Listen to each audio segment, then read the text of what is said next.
नमस्कार, प्रखर राजपूत को देख रहे हैं आप। और आज तारीख है 6 जनवरी साल 2026 और इजराइल, फिलिस्तीन, लेबनान, पाकिस्तान, बांग्लादेश समेत पूरी दुनिया की खबरों के साथ एक बार फिर से आपके सामने हाजिर हुआ हूं। दोस्तों, इस वीडियो में हम आपको बताएंगे कि इधर वेनेजुएला के ऊपर हमला करके ट्रंप खुशियां मना रहा था और इसी बीच इजराइल ने एक बड़ा मौका खोजा और इस मौके के बाद इजराइल ने गाजा और लेबनान के ऊपर बड़ा हमला किया। और इस हमले में कितना नुकसान हुआ है, 4 गांव तबाह हुए हैं और इसके बारे में अभी हम आपको डिटेल में बताएंगे। और साथ इस वीडियो में आपको ये भी बताएंगे कि डोनाल्ड ट्रंप का अगला टारगेट ईरान तो है ही, इसके बारे में पूरी दुनिया जानती है कि डोनाल्ड ट्रंप अगला निशाना ईरान को बनाएंगे। लेकिन अब रिपोर्ट ये है कि भारत के प्रधानमंत्री मोदी को भी खतरा है।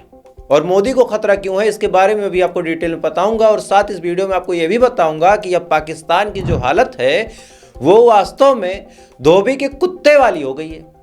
यानी वो कुत्ता जो न घर का हुआ न घाट का हुआ, वो हाल पाकिस्तान का है। वैसा क्यों कह रहा हूं, इस वीडियो को आप लास्ट तक देखिए, आपको डिटेल में पता चलेगा। और साथ ही इस वीडियो में आपको यह भी पता चलेगा कि हमारे देश में न्याय अलग अलग हिसाब से मिलता है। अमीरों के लिए अलग, गरीबों के लिए अलग, हिंदुओं के लिए अलग और मुसलमानों के लिए अलग। ऐसा क्यों कह रहा हूं, यह भी आपको डिटेल में बताऊंगा। यानी यकीन मानिए, आज की जो खबरें हैं बहुत ज़्यादा अहम है, बहुत ज़्यादा इंपॉर्टेंट है। इस वजह से वीडियो को लास्ट तक जरूर देखिएगा। और चैनल पे अगर नए हैं तो वीडियो को लाइक करके, चैनल को सब्सक्राइब करके अपना प्यार जरूर दे दीजिएगा। और साथ इस वीडियो को आप कहां से देख रहे हैं कमेंट सेक्शन में कमेंट करके बता दीजिएगा। तब तक एक एक करके मैं आपको खबरें बताता हूँ। सबसे पहली, सबसे बड़ी, सबसे अजीबोगरीब खबर यह निकल के सामने आई कि आज इजराइल ने हमला किया है। और इसमें खास बात यह है कि इस हमले में इजराइल के सैनिक भी घायल हुए हैं। अब ये पूरा मामला क्या है आपको डिटेल बताता हूं, लेकिन इससे पहले ये हमला हुआ क्यों वो आपको समझाता हूं। दरअसल जब से डोनाल्ड ट्रंप ने वेनेजुएला पे हमला किया और हमला करने के बाद वेनेजुएला के राष्ट्रपति निकोलस मादुरो को पकड़ा, उसी के जस्ट बाद जब पूरी दुनिया खामोशी से तमाशा देखना शुरू करती है तो कहीं ना कहीं डोनाल्ड ट्रंप की हिम्मत बढ़ती है। सबसे पहले जब निकोलस मादुरो को पकड़ा गया था तो कई घंटों तक आपने नोटिस किया होगा कि कई घंटों तक निकोलस मादुरो के बारे में अमेरिका ने कोई बयान ही नहीं दिया था कि हमने पकड़ लिया या फिर हम अपने साथ उनको लेके आए। इसके बारे में पूरी दुनिया में खामोशी थी। सबूत मांगे जा रहे थे कि निकोलस मादुरो जिंदा है या फिर मर गए। लेकिन इसी के जस्ट बाद जब डोनाल्ड ट्रंप ने देखा कि पूरी दुनिया खामोश है, पूरी दुनिया नपुंसकों की तरह खड़ी होकर तमाशा देख रही है कि एक देश का राष्ट्रपति उठा लिया गया तो उठा लिया गया, इससे हमको क्या लेना देना। जब ये चीज डोनाल्ड ट्रंप ने देखी तब डोनाल्ड ट्रंप को हिम्मत मिली। और इस हिम्मत के बाद डोनाल्ड ट्रंप ने निकोलस मादुरो के बारे में तस्वीर जारी करते हुए कहा कि निकोलस मादुरो हमारे कब्जे में है। इसके बाद भी अमेरिका ने तौला कि पूरी दुनिया में कोई कुछ बोलेगा या नहीं। लेकिन फिर जब पूरी दुनिया के लोग खामोश हो गए तब निकोलस मादुरो की परेड करवाई गई। एक एक चीज समझिए जो आपको समझाने की कोशिश कर रहा हूं। तब जाके निकोलस मादुरो की परेड करवाई गई और उनको ऐसे लोगों के सामने लेके कुत्तों की तरह लेके जाया गया।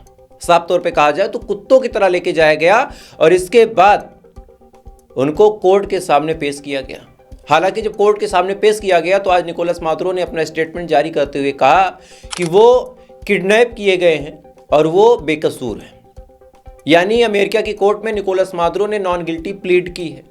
खैर, अब ये बातें आपको इसलिए बता रहा था ताकि आप समझ सकें कि पूरी दुनिया की खामोशी ने अमेरिका को कितनी हिम्मत और कितनी ताकत दी। अब सेम चीज इजराइल को भी देखनी थी। जब वेनेजुएला पे हमला करके निकोलस मादुरो को अमेरिका ने उठाया तो इजराइल ऑब्जर्व कर रहा था कि अगर किसी देश पे कोई शक्तिशाली देश हमला करता है तो इसका रिजल्ट क्या होगा। जब 24 से 48 घंटे बीत गए और कोई एक्शन किसी देश ने नहीं लिया तब इजराइल को एक बात क्लियर हो गई कि कोई भी हो बोलने वाला नहीं है। और जब ये बात इजराइल को क्लियर हुई तब इजराइल ने हिम्मत की और इसी के जस्ट बाद पहले इवैक्यूएशन ऑर्डर दिया और कहा कि लेबनान के ये 4 गांव खाली किए जाएं। इससे पहले कि वो चारों गांव खाली किए जाते, इससे पहले कि उन चारों गांवों से लोग निकल के बाहर जाते, इजराइल ने धड़धड़ा के वहां ड्रोन से हमला किया और लेबनान के 4 गांव तबाह कर दिए। रिपोर्ट आपके सामने, आप अपनी स्क्रीन पे देख सकते हैं कि लेबनान के 4 गांव इजराइल ने तबाह कर दिए। लेकिन बस वही बात है कि जब अमेरिका को किसी ने कुछ नहीं बोला तो इजराइल को कोई क्या बोलेगा। अच्छा, इधर इन्होंने लेबनान पे हमला किया, 4 गांव तबाह किए। इनकी और लेबनान की गवर्नमेंट की शांति वार्ता भी चल रही थी कि आप हमारे पर हमला नहीं करेंगे, हम हिजबुल्लाह को डिसआर्म करेंगे। वो सब ताक पे रख दिया गया। हमला हो गया और इधर गाजा को भी दहला दिया गया।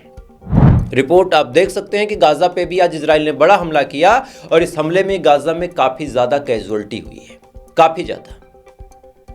आप सोच के देखिए कि अमेरिका की ये हरकत जब लोगों के सामने आई और पूरी दुनिया खामोशी से तमाशा देखती रही कि यार उसके घर में आग लगी है, हमको क्या, वेनेजुएला से हमको क्या लेना देना। बस यही चीज जब पूरी दुनिया ने बोलनी शुरू की, यहीं से हिम्मत मिल गई और आज इजराइल ने लेबनान पे बम बरसा दिए, 4 गांव खाली करा के रही, तो इससे पहले चोरी छुपे ही हमला करता था। खैर, इधर ये तमाम चीजें चल ही रही हैं। इधर डोनाल्ड ट्रंप ने एक बड़ा बयान दिया है और इस बयान ने फिर से बता दिया है कि डोनाल्ड ट्रंप अब रुकने वाला नहीं है। सबसे पहले डोनाल्ड ट्रंप ने कहा, वीडियो भी आपको दिखाऊंगा, कि अगर ईरान अपने अंदर प्रदर्शन कर रहे लोगों को टॉर्चर करना या फिर उनको मारना बंद नहीं करता तो वहां पे अमेरिका एंट्री मारेगा। ये क्या बयान है, इसको पहले आप सुन लें। There's been protesters killed in Iran. You said we were locked and loaded, ready to go. What is the line there for when the U.S. is going to get involved in those protests? We'll take a look. We're watching it very closely. If they start killing people like they have in the past, I think they're going to get hit very hard by the United States. Can I just add something? इस video में आप साफ तौर पे सुन सकते हैं कि अब साफ तौर पे ईरान के अंदर हमला करने की धमकी दी जा रही है, लेकिन अब हमारे देश में एक अलग ही जाति पाई जाती है। ये किसी में भी हो सकते हैं, हिंदू में भी हो सकते हैं, मुसलमानों में भी हो सकते हैं, ये किसी में भी हो सकते हैं और इनको अंधभक्त कहा जाता है। ये अलग से बनाए जाते हैं। अब ईरान पे जब हमला करने के बारे में अमेरिका बोल रहा तो अंधभक्त मंडल इतनी खुश है कि जैसे शादी में फूफा को लिफाफा मिल गया, पैसे वाला, आगे की सीट मिल गई, ऐसे खुश है। लेकिन अब यही अगला बयान अब आप सुन लें कि डोनाल्ड ट्रंप ने साफ तौर पे कहा है कि अब हमारा अगला टारगेट भारत है और भारत पे हम और ज्यादा टैरिफ और सैंक्शंस लगाएंगे। वीडियो आप सुन लें। Harley Davidson couldn't sell into India. There was a 200% tariff on a motorcycle.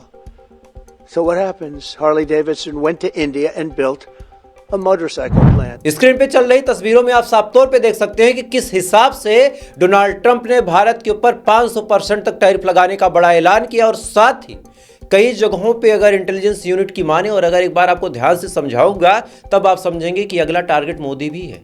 कैसे, आपको समझाता हूं। पाकिस्तान का आप हाल देख लीजिए।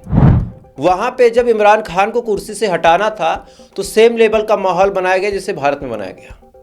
कभी वोट चोरी का मामला, मैं डिफेंड नहीं कर रहा वोट चोरी को, लेकिन एक बार आपको सिनारियो समझा देता हूं। थोड़ा सा आप तवज्जो से सुनिएगा तब आपको समझ में आएगा कि विदेशी ताकतें कैसे देश को तोड़ने में काम आती हैं। पहला सुनिए, जब पाकिस्तान को तोड़ना था और अपनी फेवरेट सरकार बनानी थी, जो इस समय की सरकार है जो जा जाके अमेरिका का चाटती है, जब उसको कुर्सी पे बैठाना था तो इमरान खान के ऊपर वोट चोरी का आरोप लगा दिया और इसके बाद उनकी कुर्सी हटा के उनको जेल में डाल दिया। अब सुनिए, बांग्लादेश में शेख हसीना को हटाना था तो उनके ऊपर भी आरोप क्या लगा कि उन्होंने वोट चोरी किए और अपने यहाँ पे लोगों पे अत्याचार किया है। उसके बाद उनको हटा के तख्ता पलट कर दिया गया। नेपाल में भी सेम चीज़ हुई, पहले वोट चोरी का आरोप लगाया गया, उसके बाद फिर कहा गया कि ये अत्याचार करते हैं, देश की सुरक्षा के लिए खतरा है, उसके बाद उनको हटा दिया गया।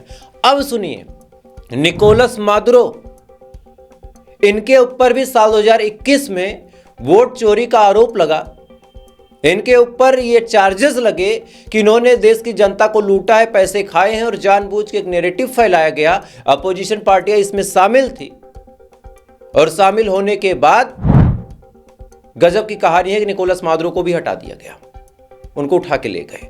और सेम चीज अगर आप ध्यान दें तो भारत में भी चल रहा, भारत में भी हिंदू मुसलमान की राजनीति चल रही, भारत में भी वोट चोरी का मामला चल रहा। अब बहुत सारे लोग कहेंगे कि देखो प्रखरराज हिंदू है, राजपूत है, बीजेपी का साइड ले रहा। मैं आपको फैक्ट बता रहा हूं। मेरे जितना बीजेपी के खिलाफ आज तक किसी ने बोला नहीं होगा, लेकिन जब बात देश की हो तो हम पार्टी नहीं देखते। बात यह है, जो अपोजिशन पार्टियां ये कहती हैं कि वोट चोरी हुई है, उनसे भी मेरा एक सवाल है और ये सवाल बड़ा वाजिब है। वाजिब क्या है वो भी आप समझ लें।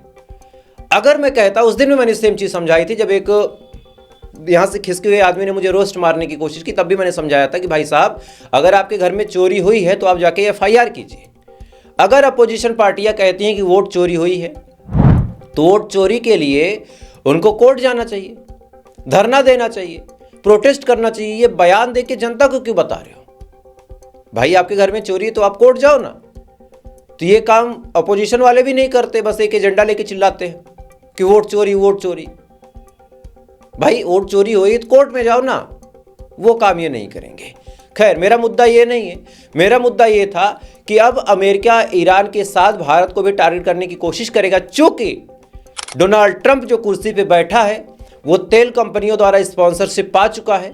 तेल कंपनियों ने ही उसको राष्ट्रपति बनाया है और ऐसे हाल में इन तेल कंपनियों का सीधा मतलब यह है कि पूरी दुनिया अगर किसी से तेल खरीदे तो अमेरिका की ही कंपनियों से खरीदे। जो अमेरिका की कंपनी से तेल नहीं खरीदेगा उसको हम नहीं छोड़ेंगे। और भारत अमेरिका से तेल नहीं ले रहा है, भारत रशिया से तेल ले रहा है और यही चीज पसंद नहीं आ रही ट्रंप को। और ट्रंप की मजबूरी है ना पसंद करना, क्योंकि जिन कंपनियों ने फंड देके इनको राष्ट्रपति की कुर्सी पे बैठा है वो कंपनियां घुसी पड़ी हैं कि भारत को भी ठिकाने लगाओ, भारत और रशिया के बीच दरार पैदा करो। तो इस लेवल की प्लानिंग इस समय चल रही है और इस बात को आप हल्के में मत लीजिएगा, ये बात बड़ी खतरनाक है। खैर, जो अमेरिका के चक्कर में पड़ गया, अभी कुछ समझदार लोग कहेंगे कि यार भारत को फिर अमेरिका से दोस्ती कर लेनी चाहिए, टेंशन नहीं खत्म। अब सुनिए, जो अमेरिका से दोस्ती करता है उसका क्या हाल है। अमेरिका ने ऐसा खेल खेला पाकिस्तान के साथ कि पाकिस्तान, जो अभी मैंने कहा ना कि धोबी का कुत्ता हो गया ना घर का ना घाट का। आसिफ मुनीर को बड़ी शौक लगी थी ट्रंप से रिश्ता सुधारने में। सुनिएगा ध्यान से, तवज्जो के साथ। आसिफ मुनीर को बड़ी टेंशन थी कि अमेरिका से हमारे ताल्लुकात बड़े बेहतर हो जाएं और बेहतर करने के लिए अमेरिका वो पहुंच गए। पहुंचने के बाद अमेरिका से कहा कि साहब अपना हाथ मेरे सर पे रख दो, बदले में जो कुछ कहोगे मैं कर दूंगा। उन्होंने कहा बस इतनी सी बात? बोले हाँ साहब। बोले गाजा चले जाओ और वहां पे हमास से हथियार छीन लो। इन्होंने कहा अच्छा साहब कितना मिलेगा? अगर $10,000 एक सैनिक का मिल जाए तो मैं आराम से चला जाऊं। उन्होंने कहा नहीं, $100 तुम्हारी औकात के हिसाब से बहुत है, लेके जाओ और गाजा में पहुंचो। इन्होंने कहा ठीक साहब। अब सुनिए, इसके बाद इनकी सऊदी अरब से डील हो गई। अब सऊदी अरब से जब डील हुई तो सऊदी अरब इनको कुछ थोड़ी ना दे रहा। सऊदी अरब अपनी आर्मी थोड़ी ना भेजेगा, इनको अपनी आर्मी सऊदी अरब में भेजना है, यानी यमन के हूतीस के खिलाफ लड़ने के लिए। ध्यान दीजिएगा तवज्जो के साथ, इनको अपनी आर्मी भेजनी है हूतीस के खिलाफ लड़ने के लिए। गाजा में ये हमास के खिलाफ लड़ रहे हैं और यही है जो इजराइल को रिकॉग्नाइज नहीं करते और कहते कि इजराइल कोई देश नहीं है। और इनके पासपोर्ट में ये चीज साफ तौर पे लिखी है कि हमारा पासपोर्ट पूरी दुनिया में वैलिड है लेकिन इजराइल में नहीं। तो ये सारी मदद तो इजराइल की कर रहे हैं, सारी मदद ये इजराइल की कर रहे हैं। एक तरफ ये हूती से लड़ेंगे, एक तरफ ये हमास से लड़ेंगे। और इधर चाइना ने इनको डरा दिया। सीपैक डील हुई थी, इस डील को ये अमेरिका के चक्कर में खींच रहे थे। इसाक डार इस समय पहुंचे बीजिंग, चाइना की राजधानी जो है, वहां पे चाइना ने इनको खूब लतियाया, कहा कि भाई काम पे ध्यान दो, इधर उधर नाचना बंद करो। अब उस पे इनका मुंह बन गया, ही कर रहे हैं, क्या करें। ये आसिफ मुनीर बताते हैं कि मैंने खुदा की नेमत, अल्लाह की नेमत आते देखी है। तो भाई साहब ये गाजा में जो तुम करने जा रहे हो, ये यमन में जो तुम करने जा रहे हो, तो अगर अल्लाह की नेमत आई तो अल्लाह की लानत भी तो आएगी। ये जो मुल्ला मुनीर है जो बताता है कि भाई साहब मैंने पूरे कुरान का तर्जुमा कर रखा है और मुझे अच्छे बुरे का बड़े अच्छे से ज्ञान है। इससे एक बड़ा सिंपल सा सवाल है कि भाई साहब जब सारा ज्ञान तुझे है तो गाजा क्यों जा रहा है? वो भी $100 के लिए यार, 8,000 रुपये भारतीय रुपयों में, 9,000। उसके लिए गाजा चला जाएगा मुसलमानों को मारने इजराइल की तरफ से। इसका जवाब कोई पाकिस्तान से देख रहा हो तो दे दे। बाकी जो मेरे हिंदुस्तान के भाई मुझे देख रहे हैं वो थोड़ा सा शेयर कर दे, फेसबुक पे देख रहे हैं तो फॉलो कर लें ताकि वहां तक बात पहुंच जाए जहां तक बात मैं पहुंचाना चाहता हूं। खैर, अब आते हैं सरकार के ऊपर। हमारे देश की सरकार भी सियासत पे यूं एहसान करती है, पहले आंखें छीनती है फिर चश्मे दान करती है। जी हाँ, सेम कहानी अगर आपको देखनी हो तो इस समय उमर खालिद और उनके जो साथी हैं सरजील इमाम, इन दोनों की कहानी आप देख लें। ये लगातार कई सालों से जेल में बंद हैं। इनके साथ 6 लोग और थे। 6 लोगों को जमानत मिल गई और इनको जमानत नहीं मिली जमानत। कोर्ट ने यह भी कमेंट किया कि जमानत पाना हर आदमी का अधिकार है, लेकिन मजबूरी की वजह से हम इनको जमानत नहीं दे सकते। ठीक, कोर्ट का सम्मान है, कोर्ट ने यह काम किया। इनके ऊपर आरोप लगा कि इन्होंने दिल्ली के दंगे भड़का दिए। ठीक है, कोर्ट ने कहा तो कोर्ट का सम्मान कीजिए। लेकिन यही कोर्ट राम रहीम को 1 साल के अंदर उस बलात्कारी को 40वीं बार पैरोल देती है। 300 कुछ दिन ये बाहर रह चुके। कैसे गाड़ियों का काफिला इनका चल रहा है, एक बार वीडियो देखें।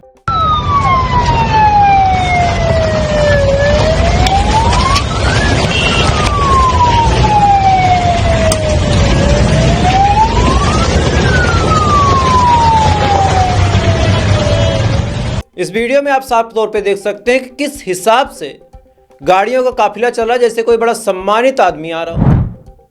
लेकिन बी बेलाल नो डाउट कि ये रेपिस्ट है। इसने एक महिला की इज्जत लूटी और उसके बाद पैरोल पे पैरोल का मतलब क्या है कि भाई कोई जेल में है, उसको बाहर आने का मन है तो कुछ दिन के लिए उसको बाहर आने का मौका मिलना चाहिए। हमारे देश का कॉन्स्टिट्यूशन भी कहता है कि भाई पैरोल हर कैदी का अधिकार है। लेकिन एक साल में 40 बार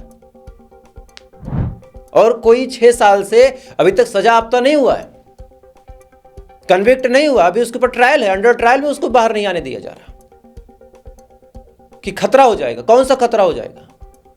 फिर भी कोर्ट ने किया तो सम्मान कीजिए। और हमारे देश की सरकार, इससे तो उम्मीद ही क्या है? क्या उम्मीद रखे? बलात्कारियों के सपोर्ट में उतर आई। कितना बचाया बताने की जरूरत नहीं है। क्या बताना है? आप बड़े अच्छे से जानते हैं कि कितना बचाया है। कोई सवाल पूछे, उठा के जेल में डाल दो। बांग्लादेश में आईपीएल के खिलाड़ी को बैन करने का मामला था, धीरे से कर देते, पूरी दुनिया खुश हो जाती। लेकिन उस पर शाहरुख खान को घसीटा गया, भारत के मुसलमान को घसीटा गया, तमाम नौटंकियां की गई। अच्छा, एक और जाहिल मौलाना साजिद रशीदी, उसको तो जहां मिले क्या बोलूं यार, ये गाजा की बात करता है और जानबूझ के हिंदू मुसलमान में फूट डालने के लिए। इसका भी आप स्टैंड समझ जाइए। ये भी टीम बी ही है, ये बीजेपी का टीम बी है। ये दिखाता है लोगों को कि भाई साहब मुसलमान इतने बुरे होते, इस वजह से तुम बीजेपी को वोट दे दो। क्या कहा इसने कहा कि बांग्लादेश में जो हो रहा है उससे भारत का क्या लेना देना। अब पत्रकार वही पूछेगी कि फिर गाजा में जो कुछ हो रहा है उससे भारत का क्या लेना देना। तब इन्होंने कहा कि वहां इंसानियत है। मतलब ये केवल ये दिखा ले गया, और ये बीजेपी का ही प्लान था दोस्तों, कि देख लो भारत का मुसलमान केवल अपने बिरादरी से प्यार करता है, उसको इंसानियत से कोई लेना देना नहीं है। समझिएगा, ऐसे लोगों से भी आपको संभल के रहना है, शिक्षित बनिए। खैर, तो फिलहाल अभी के लिए बस इतना ही। बाकी आने वाली जो वीडियो अगली उसको जरूर देखिएगा, क्योंकि उसमें बहुत सारी इंपॉर्टेंट खबरें हैं। चूंकि इजराइल के कुछ सैनिक घायल हुए, इसके बारे में भी आपको अपडेट मिलेगी। साथ ही भारत में 2-4 मामले उनको भी आपको बताऊंगा। तो चैनल पे नए हैं तो सब्सक्राइब जरूर कर लें। बाकी थोड़ी देर बाद फिर मुलाकात होगी ऐसी किसी खबर के साथ। तब तक आप अच्छे रहे, खुश रहे, अपना ख्याल रखें, अपने देश का ख्याल रखें। जय हिंद, ऊपर वाला हिफाजत करें।